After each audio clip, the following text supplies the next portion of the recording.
Salom, men sarimsoqman.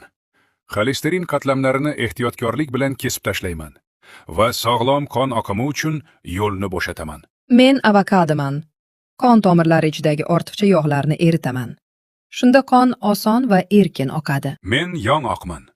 Qon tomirlarini foydali yog'lar bilan oziqlantiraman hamda ularning sog'lig'i va ichki muvozanatini saqlashga yordam beraman. Men zaytun moyiman.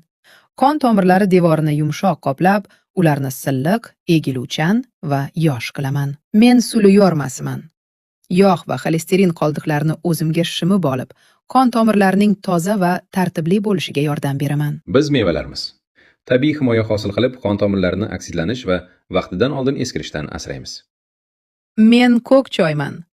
Qon tomirlarini ohista yuvib, barcha ortiqcha narsalarni chiqarib yuboraman va faqat foydani qoldiraman. Men lasosman. Omega 3 yordamida tomirlarning shikastlangan qismlarini tiklayman. Ularning mustahkamligi va elastikligi